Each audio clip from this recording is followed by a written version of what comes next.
Bonjour, nous sommes en 2022. Nous sommes dans le site de l'Institut Docteur Angélique, dans une série de vidéos consacrées aux commentaires de la Somme théologique de saint Thomas d'Aquin. J'en suis rendu toujours dans la prima pars à la question de l'âme humaine. Et c'est exactement la question 76, celle qui traite de l'union de l'âme et du corps. Alors je voudrais faire remarquer qu'en réalité, pratiquement toute cette question est d'ordre philosophique. Mais saint Thomas d'Aquin la traite en théologien. Ça veut dire que, au lieu de regarder dans l'expérience, il a tendance à faire comme on fait en théologie, ça veut dire à citer des auteurs comme des autorités. Personnellement, je voudrais que chacun puisse apprendre, quand on est dans le domaine de la raison seule, que la raison seule peut atteindre, indépendamment de la foi, eh bien, qu'on se serve de la source qui est fondamentale et qui n'est jamais un auteur. L'auteur est certes important, mais c'est le dernier des arguments. En philosophie réaliste, la source, c'est le réel. Et donc, je m'efforcerai, dans ces divers articles de cette question 76, de ne pas donner d'arguments d'autorité, mais de refaire, à partir de l'observation du réel, la démonstration de ce qui est vrai. Évidemment, parfois, certains aspects ne sont fournis que par la révélation chrétienne. Et dans ce cas-là, évidemment, je repasserai en théologie. Alors, voici l'article 1. Le principe intelligent s'unit-il au corps comme une forme? Autrement dit, la question demande, est-ce que l'âme spirituelle de l'homme, qui est une âme intelligente, puisqu'elle fournit, puisqu'elle provoque des facultés intellectuelles, est-ce qu'elle est la forme du corps? Ça veut dire, est-ce que c'est cette âme intelligente qui structure notre vie? Alors, pour répondre à cette question, il faut repartir de l'expérience. Et l'expérience, c'est celle que nous avons de la personne humaine. Nous constatons que nous sommes un être unifié, parfaitement unifié, mais que, au sommet de notre vie, il y a effectivement notre faculté vitale d'intelligence et notre faculté vitale de volonté libre. C'est d'ailleurs ce qui spécifie l'être humain, ce qui fait de lui un être supérieur qualitativement aux animaux. Les animaux sont des êtres sensibles, nous sommes des êtres spirituels.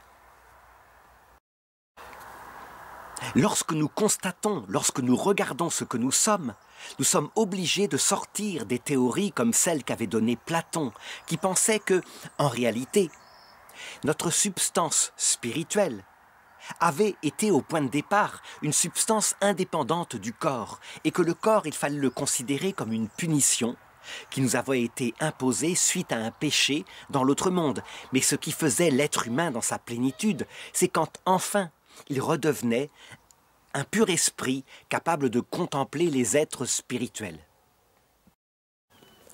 Platon arrivait à démontrer cela à ses disciples, et Aristote s'était fortement opposé à cela, de la façon suivante. Il prenait un enfant, il lui posait des questions habiles, et peu à peu, de question en question, il l'amenait à découvrir des vérités extrêmement subtiles, et il prouvait par là que cet enfant, en fait, dans une autre vie, avait tout su, mais que maintenant, il avait pratiquement tout oublié. Aristote avait développé la logique pour bien montrer que ça n'avait rien à voir, que simplement Platon l'avait amené à découvrir une conclusion par des questions intelligentes. La réalité, c'est que par notre expérience, nous le constatons, notre intelligence, qui est au sommet de notre vie, elle n'est pas séparable de notre vie sensible, elle s'en sert. Je veux dire même que, sans elle, elle n'arrive pas à comprendre. C'est même tellement concret qu'on le voit avec les petits-enfants. Au départ, ils partent de la constatation de petits êtres sensibles qui passent devant eux. Et ce n'est que peu à peu, à partir de ce minou qui passe là concrètement et que leur sens constate, à force de voir un autre chat qui s'appelle Minette, qu'ils établissent un concept abstrait, le concept de chat.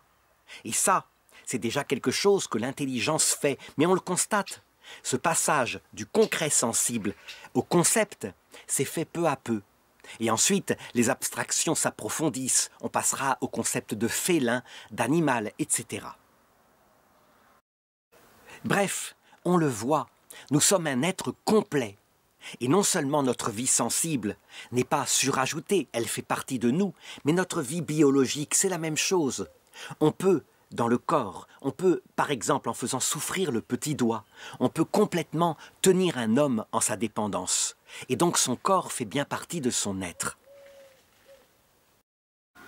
C'est ainsi qu'à partir de l'expérience, on constate que l'être humain, qui est pourtant unifié, est composé d'éléments divers qu'on peut globalement ranger en 3 degrés de vie.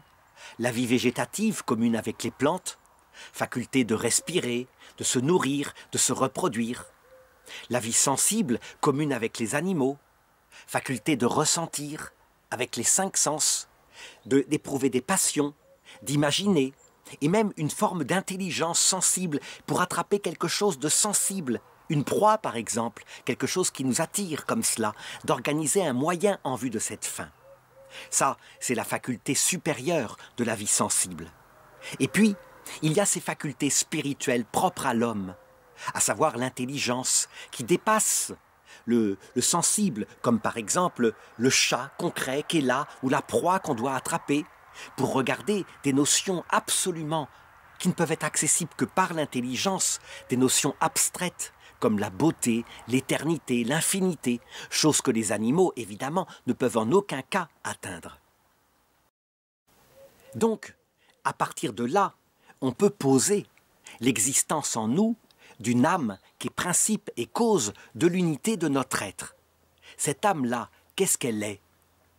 Est-ce qu'elle est une âme sensible ou est-ce qu'elle est un principe intelligent? Eh bien, manifestement, la partie supérieure que cette âme fait exister dans notre être, c'est l'intelligence, c'est la volonté libre. Et cette intelligence et cette volonté libre dont l'objet ne sont pas matériels, eh bien, implique que notre âme qui unifie tout notre être est de la même nature. Comment notre âme pourrait-elle être matérielle? Si elle était matérielle, elle qui structure et unifie notre être, comment pourrait-elle faire exister dans l'unité de notre être quelque chose de spirituel comme l'intelligence et la volonté humaine? En conséquence, on doit le dire, ce qui structure, ce qui unifie dans notre être, notre corps, mais aussi notre vie sensible, eh bien, il n'y a rien à faire, c'est un principe spirituel et c'est le principe qui est intelligent. Alors, qu'est-ce qu'on veut dire quand il est dit que ce principe intelligent s'unit au corps comme une forme? Eh bien, cela veut dire simplement que ce corps, qui a une forme biologique, bien sûr, préalable, cette vie sensible, elle aussi, eh bien, l'âme spirituelle, elle vient unifier un être complet avec le 3e degré de vie. Donc, même si on peut découvrir une forme biologique à notre vie végétative, une forme sensible à notre vie sensible, eh bien, la forme globale de tout notre être, ça veut dire ce qui le structure, ça ne peut être que la partie unifiante du tout, et donc ce principe, source de l'intelligence. L'expérience nous amène donc à conclure qu'il n'y a pas en nous 3 âmes, une âme végétative, qui serait supervisée par une âme sensitive et au-dessus une âme spirituelle. Non, la forme unificatrice de tout notre être ne peut être que l'âme spirituelle. C'est une évidence.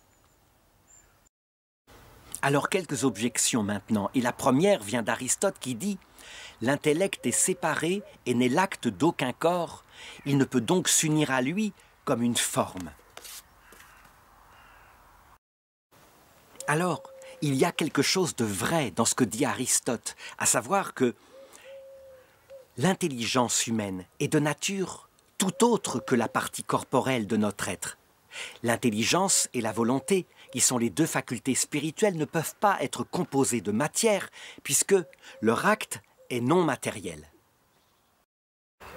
La conséquence de cela, c'est que la nature de l'âme spirituelle et la nature du corps sont tout autres.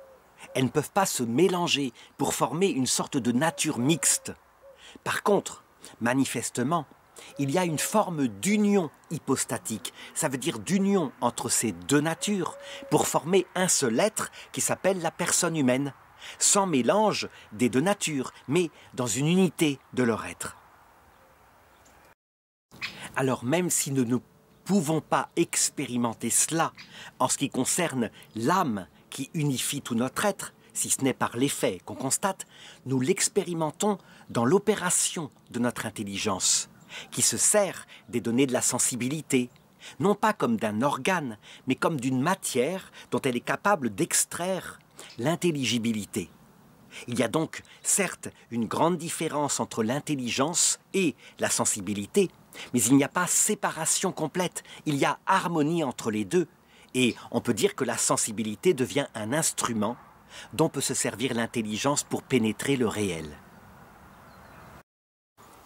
Alors la deuxième objection consiste à dire, si le principe intellectuel était la forme du corps, alors on devrait dire que l'intellect devient quelque chose du corps. Et donc, dans ce cas-là, l'intellect ne serait plus capable de comprendre toute chose. Il comprendrait les choses par l'intermédiaire du corps, donc matériellement, un peu comme le sens de la vue ne comprend que la lumière et n'est pas capable de comprendre le son. Alors il faut comprendre que, dans le principe intellectuel, il faut distinguer trois choses. D'abord, la substance, ça veut dire le principe d'unité de tout notre être, qui est donc spirituel, puisque c'est cette substance spirituelle qui fait exister les deux facultés que sont notre intelligence spirituelle et notre volonté spirituelle. En tant que principe, substance de notre être, eh bien, on peut dire que le rôle est ici d'unifier notre être et de faire de nous des personnes humaines complètes. En tant maintenant qu'elle est intelligence, capable de réfléchir, elle n'est pas l'organe d'un corps, mais elle se sert de ce qui est apporté par le cerveau, donc par le corps. Et voilà pourquoi notre intelligence n'est pas bornée à ce corps, mais elle est ouverte à la connaissance de tout en s'appuyant sur les objets sensibles donnés par ce corps.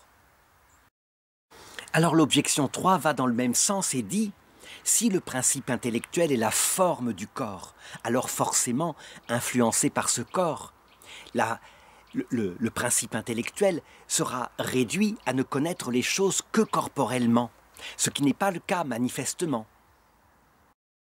Manifestement, notre intelligence peut connaître ce qui est immatériel et pas seulement ce qui est singulier, comme le fait par exemple le sens de la vue. Eh bien, la réponse est la même. Il faut distinguer dans le principe intellectuel l'âme, cause de l'unité de notre être, et c'est elle qui est unie à notre corps comme sa forme, et puis les facultés vitales qui émanent de cette âme, que sont l'intelligence et la volonté, et elles sont dans leur objet, l'intelligence pour connaître la vérité, la volonté pour se tourner vers le bien. Pourtant, si j'affirme que c'est bien ce principe spirituel qui est, je dirais, source de l'unité de mon être, c'est parce que justement, je le constate, la partie supérieure de mon être, ce sont les deux facultés d'ordre spirituel.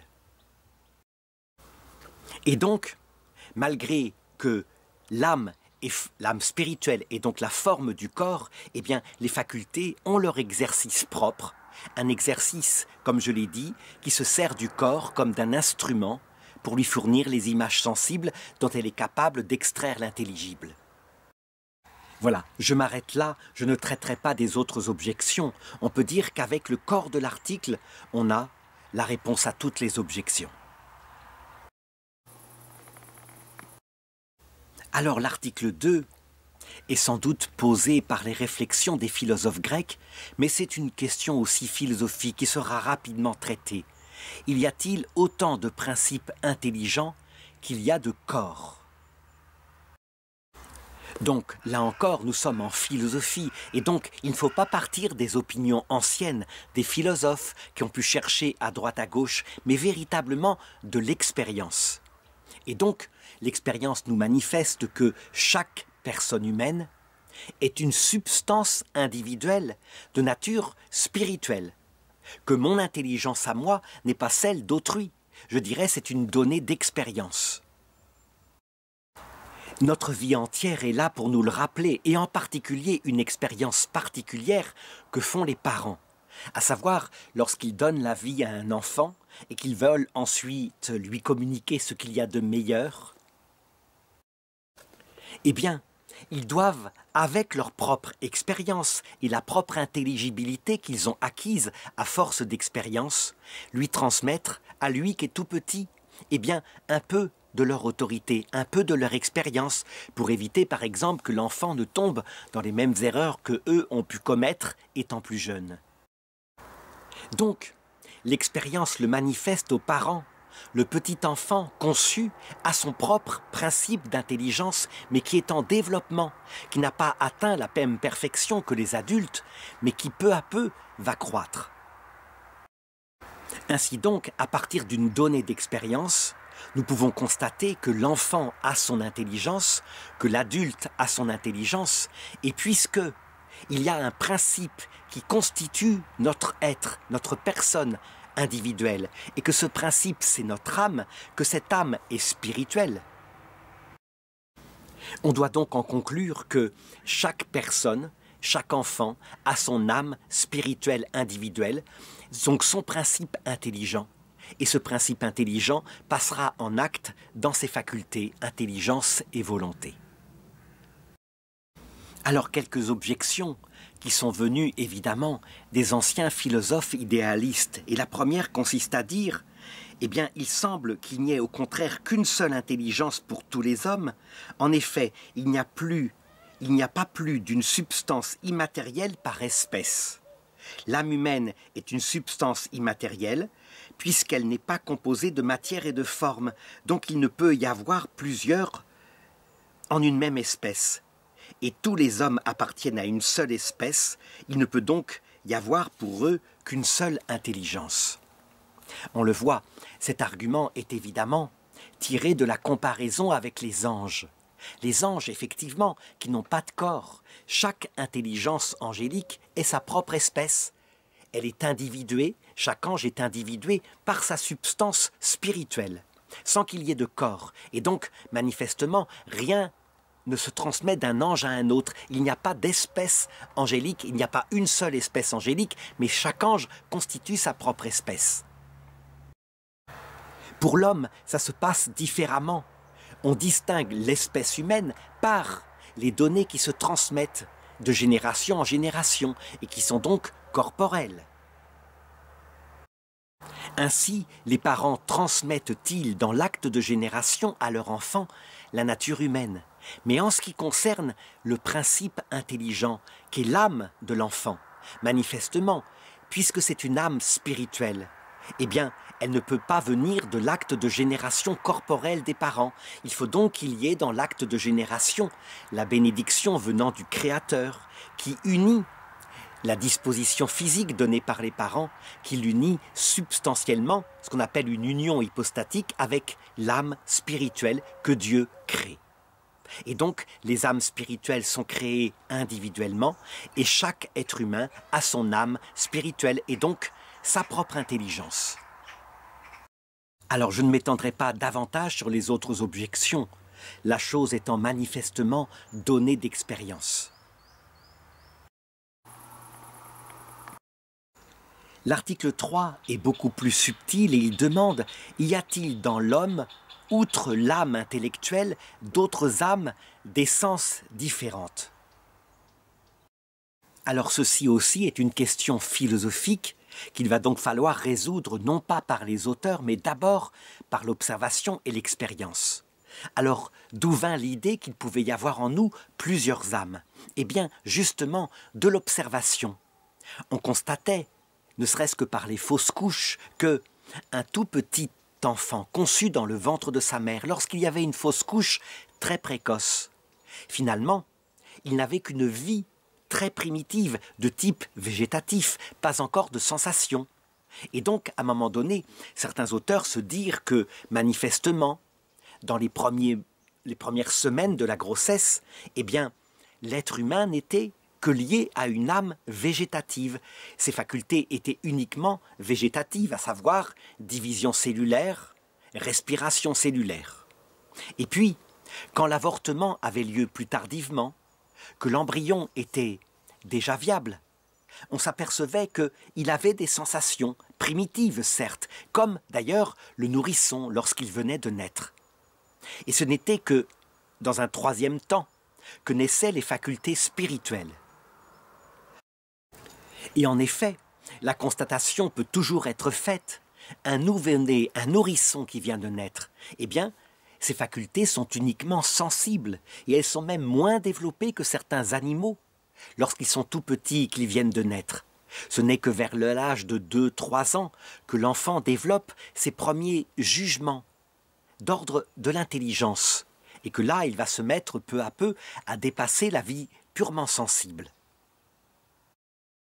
Et donc, à partir de là, eh bien, les philosophes anciens se dirent que, peut-être, au départ, l'âme de l'être humain était végétative. Ça veut dire qu'il n'y avait pas besoin d'un principe d'unité autre que celui d'une plante pour faire exister un tout petit embryon. Qu'ensuite, elle devenait une âme sensitive lorsque les facultés sensibles apparaissaient, pour ensuite, évidemment, eh bien, devenir une âme intellective. Que peut-être d'ailleurs Dieu crée, c'était admis par les théologiens chrétiens, mais une fois que les deux âmes précédentes avaient été subtilement et assez, je dirais, rendues performantes, ça veut dire que le corps devenait capable d'être le réceptacle de cette âme spirituelle créée par Dieu. Alors, il faut reconnaître que, évidemment, cette conception des choses, c'était parce qu'on regardait l'embryon conçu par ses parents de manière très extérieure, sans du tout connaître la subtilité et la richesse de sa génétique. Et je montrerai en fait que, manifestement, dès la conception, l'unité de l'être humain est là, même si les facultés sensibles et les facultés spirituelles ne s'exercent pas encore. Par contre, ce qu'il faut dire concernant maintenant l'existence dans l'homme de 3 âmes, eh bien, que ça ne peut pas correspondre à la réalité. Je l'ai dit au début de cette question, l'âme n'est posée que comme étant la cause profonde de l'unité de tout notre être. Et donc, parce que nous sommes un être unifié, avec 3 degrés de vie, la vie végétative, la vie sensitive et la vie spirituelle, manifestement, il n'y a bien une seule cause de notre unité. S'il y avait 3 causes de notre unité, nous ne serions pas unifiés. Et donc, il n'y a bien qu'une seule âme, et c'est la partie la plus supérieure de notre être qui provoque l'unité de notre être, même si, il faut le reconnaître, notre âme spirituelle, qui unifie tout notre être, n'assume pas n'importe quel corps. Ce corps a une forme biologique et une forme sensitive. Cependant, cette forme biologique et cette forme sensitive ne jouent absolument pas le rôle d'âme. Ce sont simplement des dispositions dans le corps qui peuvent être assumées par l'unique âme qui explique l'unité de notre être. Alors quelques objections dont la première dit « Manifestement, il doit y avoir en nous 3 âmes, à savoir l'âme végétative, l'âme sensitive et puis l'âme spirituelle. Car une même substance ne peut pas être à la fois corruptible et incorruptible. Or, l'âme spirituelle est de nature incorruptible, alors que manifestement, le degré de vie végétatif et le degré de vie sensitif sont corruptibles.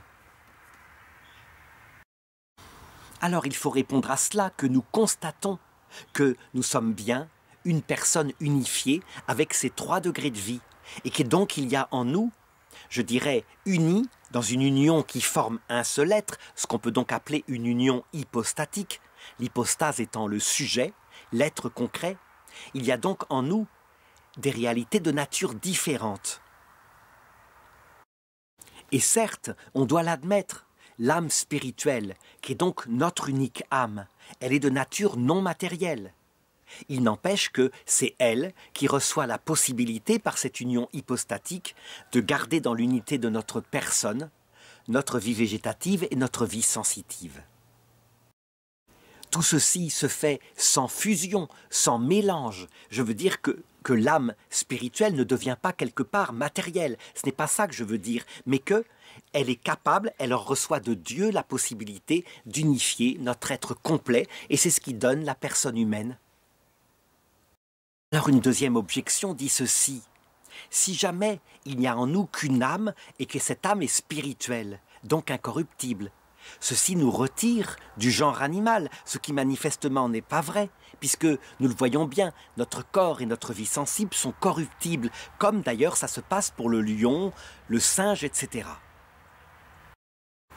Alors il faut répondre à cela que notre âme spirituelle assume véritablement une vie sensitive et une vie végétative, qui elles-mêmes sont corruptibles. L'âme spirituelle, à un moment donné, manifestement, n'arrive plus à assumer ces degrés de vie dans l'unité de notre être, d'où la mort qui peut nous atteindre. Et donc nous voyons bien que même si le principe d'unité de notre être est incorruptible, nous faisons partie, par notre vie sensible et notre vie végétative, du monde animal. Alors une troisième objection vient d'Aristote et dit, eh bien on le constate dans le ventre de la mère, l'embryon humain. Manifestement, il est végétatif puis sensitif avant d'être spirituel, et ceci après la naissance. Et donc, manifestement, il doit y avoir en nous trois âmes qui se succèdent, une âme végétative, donc pour l'embryon, une âme sensitive pour le fœtus, et puis l'âme spirituelle qu'apparaît plus tard. Alors il faut répondre à cela, qu'il ne faut pas confondre l'absence d'exercice de vie sensible ou de vie spirituelle avec leur absence totale. Je veux dire par là qu'on distingue parfaitement l'embryon d'une plante qui ne porte pas en elle la capacité d'une vie sensible, et l'embryon d'un animal qui, certes, au départ n'exerce pas sa vie sensible, mais tout est là pour qu'un jour elle s'exerce. Et bien pour l'être humain, c'est pareil. Un tout petit enfant dans le ventre de sa mère, même s'il n'exerce pas sa vie spirituelle, comme d'ailleurs juste après sa naissance, ça ne veut pas dire que l'âme spirituelle n'est pas là.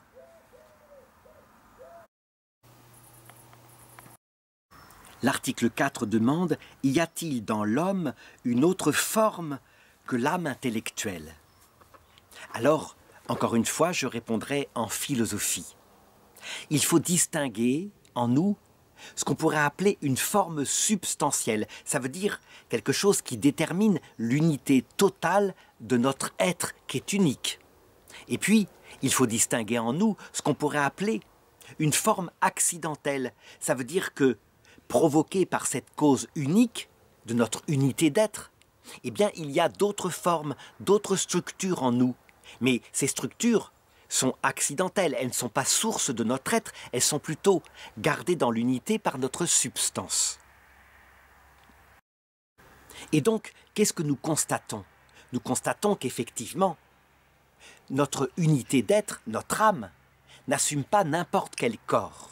Ce corps est un corps humain dont nous savons très bien, grâce à la science moderne, qu'il y a une génétique parfaitement organisée, d'une subtilité matérielle extraordinaire, tout un programme génétique qui organise la croissance de notre corps. Que cette génétique organise aussi la croissance de notre cerveau, donc de notre vie sensible, dont d'ailleurs on ne connaît que très peu. Probablement à cause des découvertes récentes sur, par exemple, les gens qui approchent la mort, on se rend compte que peut-être il y a à découvrir, à ce qui concerne la vie sensible, une nouvelle matière qu'on ne connaît pas encore, une matière qui n'est pas d'ordre corpusculaire, comme ce qui compose, eh bien, notre corps palpable, qui n'est pas d'ordre ondulatoire, mais qui est d'un autre ordre, d'ordre psychique, quelque chose comme cela. Enfin, en tout cas, des recherches sont en cours là-dessus. Et je pense que le XXIe siècle peut-être découvrira ce que c'est. En tout cas, je dirais, cette forme corporelle, notre génétique, est réunie à l'unité de notre être par notre unique substance. C'est bien notre substance qui est source de notre vie spirituelle et qui garde en même temps dans l'unité de notre être notre corps biologique, pour donner la personne humaine corps, psychisme, esprit. La conséquence de cela, c'est qu'on doit conclure que, manifestement, il n'y a en nous qu'une seule forme substantielle, et c'est donc notre âme spirituelle, le principe intelligent en nous, mais qu'il y a en nous des formes accidentelles qui sont unifiées par cette unique forme spirituelle. Alors justement, l'objection 1 va dans le sens qu'il y aurait une forme substantielle dans le corps, puisqu'on le voit bien. Ce qui est communiqué par les parents, ce n'est pas n'importe quoi. Il y a une détermination génétique. Alors il faut répondre à cela. Que la détermination génétique communiquée par les parents dans l'acte de génération n'est certainement pas forme substantielle. Je veux dire par là que ce n'est pas cela qui unifie la totalité de l'être de l'enfant. C'est certes une forme réelle, hein. On peut même l'analyser génétiquement, c'est extraordinaire, mais on le voit bien. L'enfant, lui, il deviendra capable de penser, et donc d'une vie spirituelle qui ne peut pas s'expliquer par ces mécanismes purement biologiques. Or, ce qu'on appelle forme substantielle, donc la substance d'un être humain, c'est ce qui explique la totalité de son être, et pas seulement, je dirais, ses opérations végétatives ou sensibles. Or, la totalité de l'être humain, c'est aussi sa vie spirituelle. La conséquence, c'est que son unique forme substantielle à un être humain, c'est ce qui fait exister aussi cette vie spirituelle, et c'est ce qu'on appelle l'âme spirituelle d'un humain. Alors la deuxième objection dit ceci, on le voit bien, hein, le corps, il n'est pas n'importe quoi. Pour pouvoir exister dans l'unité de notre être, il doit avoir une forme particulière, une forme bien déterminée. C'est le corps humain qui est transmis par les parents à l'enfant. Et donc, à ce moment-là, il peut être mu par l'âme spirituelle. Et donc, manifestement, ce corps communique aussi une forme substantielle à l'humain en croissance. Alors, il faut comprendre, hein, encore une fois, une forme substantielle est ce qui explique totalement l'unité de la totalité de l'être. Et donc, ce qui est unifié par ce principe unique de notre être, ce qui est unifié pour former ce seul être, à savoir, en particulier, cette génétique corporelle, est, au point de vue métaphysique, une forme accidentelle. Je ne veux pas dire par là qu'elle est inutile, qu'elle est secondaire, non, elle est bien importante. Mais il faut le reconnaître, cette génétique, aussi importante soit-elle, eh bien, elle est unifiée pour former la personne humaine par un principe qui lui est supérieur, parce que capable de faire exister, dans la totalité de ce que nous sommes, aussi une intelligence et une volonté spirituelle. Donc, dans la totalité de ce qu'est le composé humain, unifié, la personne humaine en fait, hein, eh bien on doit dire que le principe de vie végétative ne sert pas d'âme, de substance, à la différence de ce qui se passe chez les plantes, parce qu'une plante, elle est unifiée uniquement par sa vie végétative.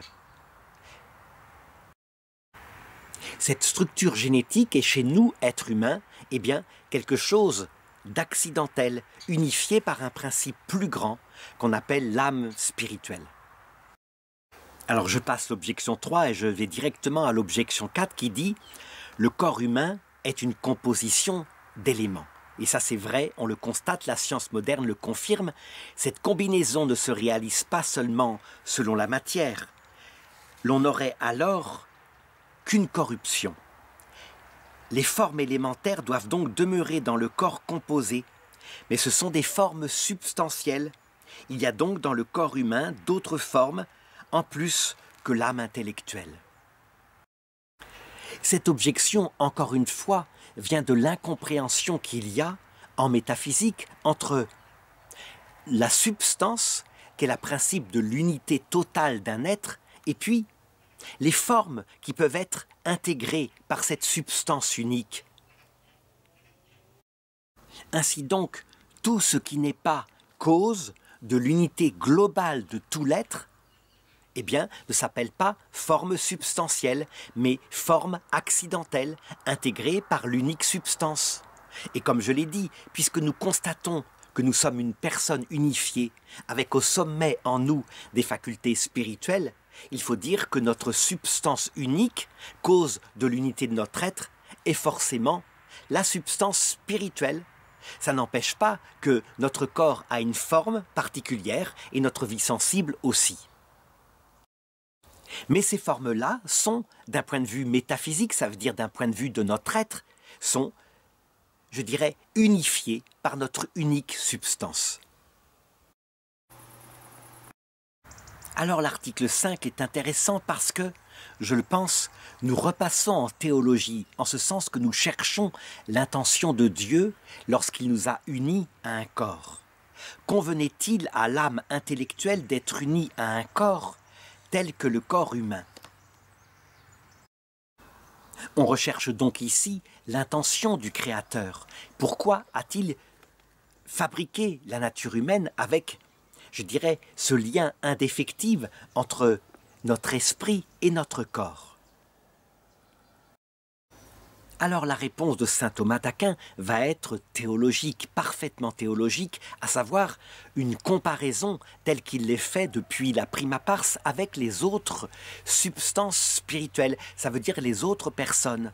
Et quelles sont les autres personnes que la révélation nous révèle? Eh bien ce sont les anges. Et les anges, nous le constatons de par la dignité de leur être, la noblesse de leurs facultés intellectuelles, n'ont pas besoin des sens pour atteindre l'essence des choses. Loin de là, leur intellect est capable, d'abord éclairé par des choses que Dieu leur donne à leur création, mais aussi par une pénétration directe de l'essence des choses, indépendamment de ce qui pourrait paraître à leur sens qu'ils n'en ont pas. Eh bien, leur intelligence est capable de pénétrer l'essence des choses, de comprendre, je dirais, l'essence d'un chat sans le voir physiquement, mais simplement parce que leur intelligence pénètre son essence. Eh bien, parmi les intelligences que Dieu voulut créer, manifestement, la plus faible était l'intelligence humaine. Et elle n'arrive pas à fonctionner comme cela. Pour elle, pénétrer l'essence profonde d'un chat, ça n'est pas possible. D'abord parce qu'elle ne reçoit pas des concepts intelligibles aussi puissants que les anges au moment de sa conception, mais aussi parce qu'elle a besoin du concret, sensible, pour arriver petit à petit à s'élever aux choses intellectuelles.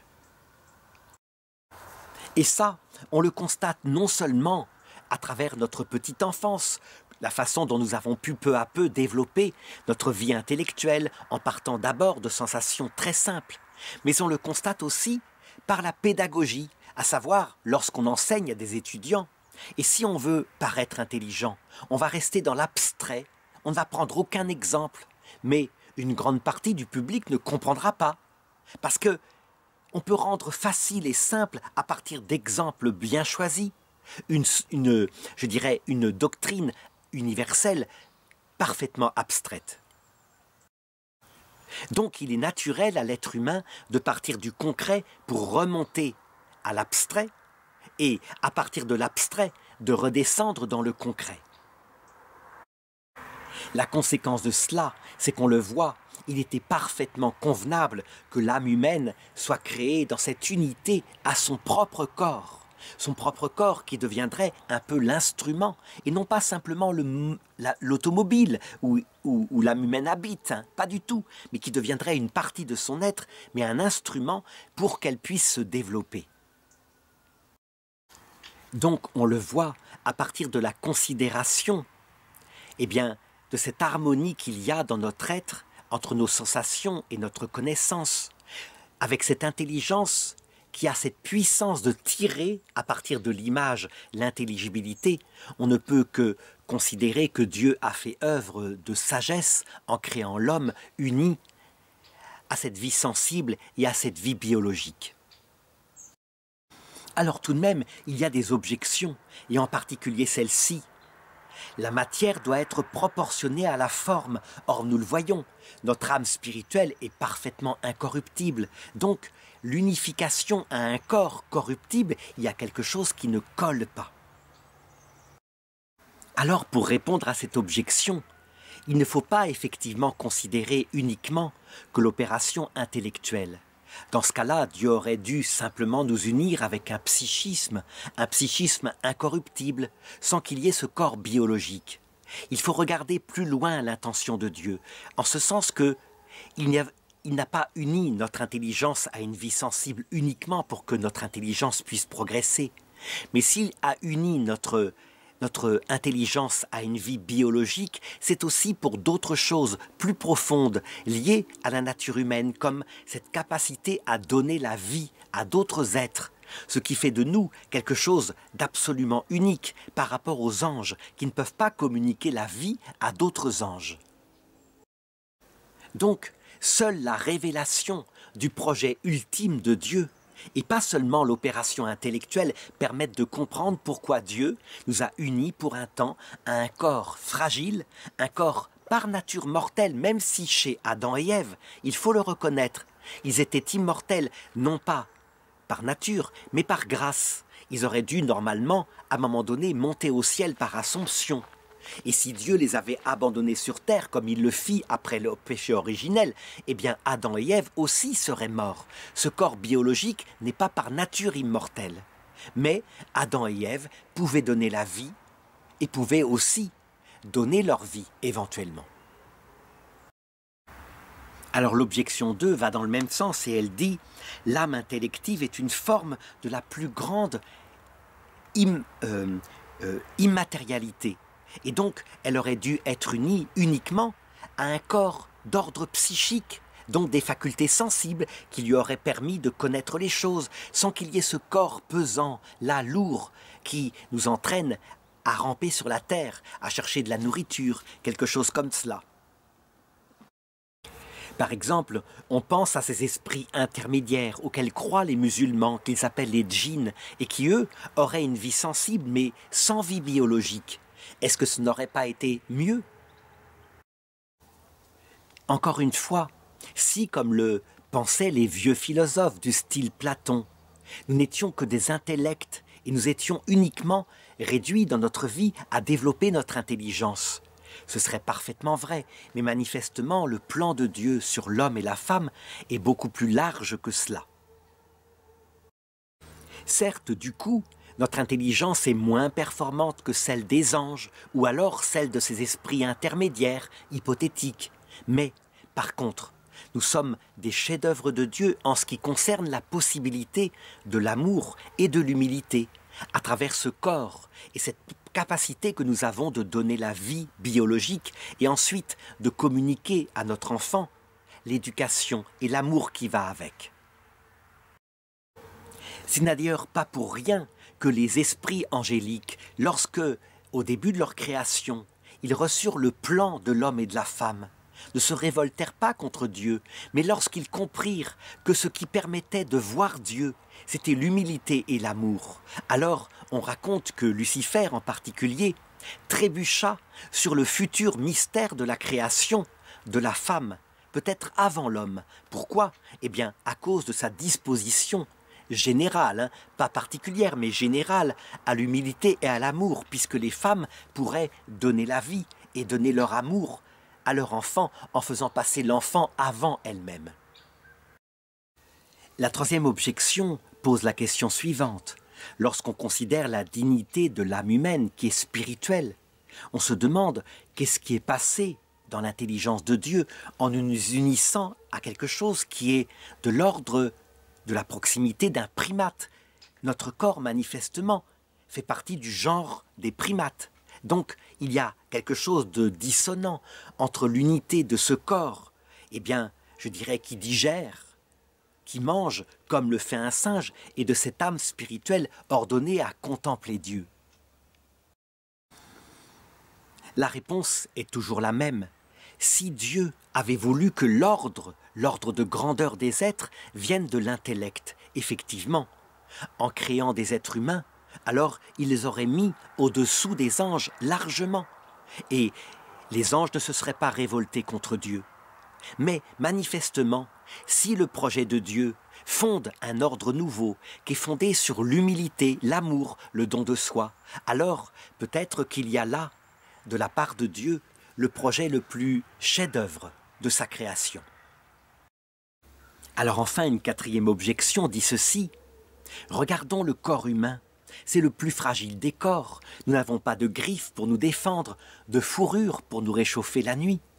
Nous avons, effectivement, une intelligence spirituelle, mais unie au plus fragile des corps. Et donc, manifestement, Dieu aurait dû unir cette âme spirituelle à un corps beaucoup plus adapté.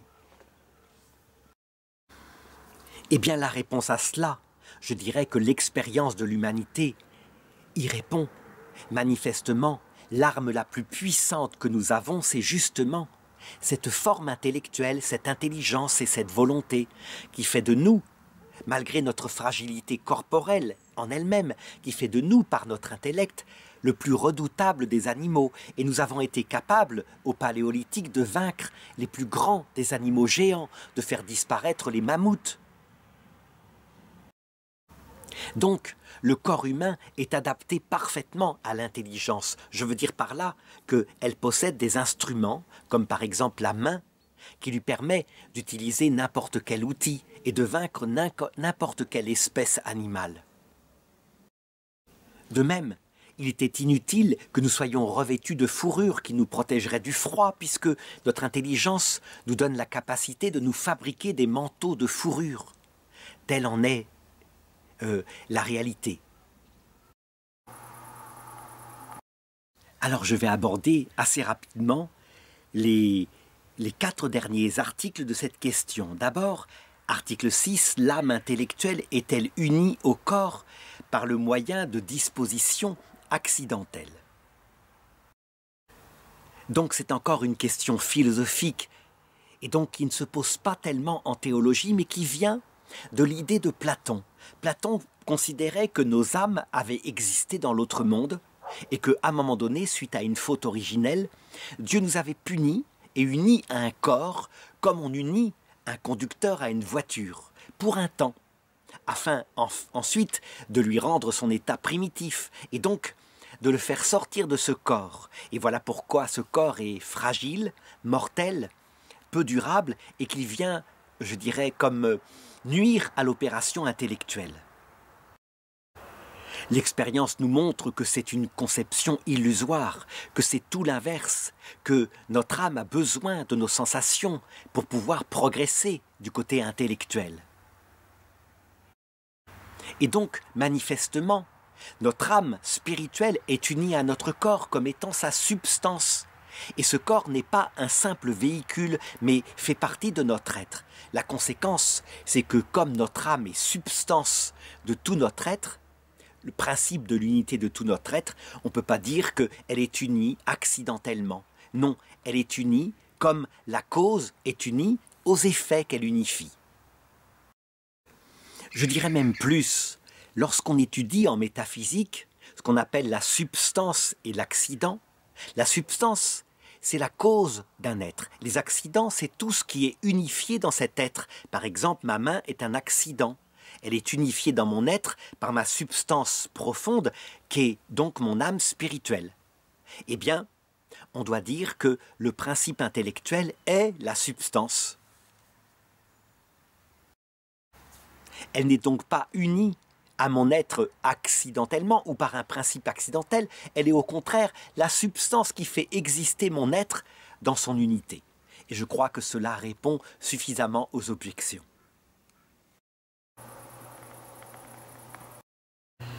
L'article 7 est du même style. L'âme est-elle unie au corps par un corps intermédiaire?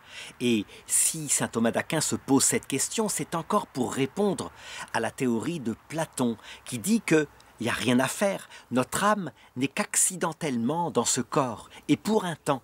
Elle en sera d'ailleurs débarrassée à la mort. Et donc effectivement, dans cette hypothèse de Platon, si notre âme a existé substantiellement comme des anges dans l'éternité, dans l'autre monde, avant d'être unie par une punition de Dieu à ce corps mortel, pour l'apprentissage de l'humilité finalement. Dans ce cas-là, on peut le dire, notre âme a son existence substantielle par elle-même, et voici que lui est collé un instrument dont elle voudrait se débarrasser, mais qui ne fait pas partie de son être. Un peu comme si un conducteur était forcé, attaché par des ceintures de sécurité, eh bien, était forcé de faire, je dirais, d'un véhicule, d'une voiture automobile, quelque chose qui serait partie de son être, mais ceci l'handicape énormément. Dans ce cas-là, évidemment, dans l'exemple que prend Platon, le conducteur uni à ce véhicule serait tenu à son véhicule par une ceinture de sécurité, quelque chose qui serait des liens accidentels. Et l'âme n'aspirerait qu'à une chose, c'est à se séparer de ce véhicule. Mais nous avons montré qu'il n'en est rien, que notre âme spirituelle est la forme de ce corps et de cette vie sensible. Ça veut dire que, véritablement, notre âme fait exister un être complet, corps biologique, vie sensible et vie spirituelle. Dans ce cas-là, il ne peut y avoir aucun corps qui nous force à être unis, je dirais, à ce corps, mais au contraire, on peut dire que notre âme est la forme de ce corps, elle le fait exister comme corps humain. Et je pense que ceci répond suffisamment aux objections.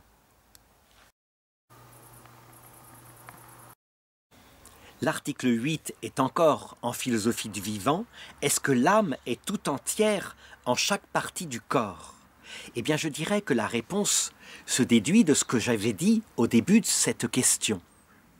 Lorsqu'on considère que tout ce qui est en nous est unifié par notre seule substance qu'est notre âme spirituelle, et que c'est bien cette âme spirituelle qui est notre substance, puisque elle est capable de faire exister une partie supérieure qui est notre intelligence et notre volonté.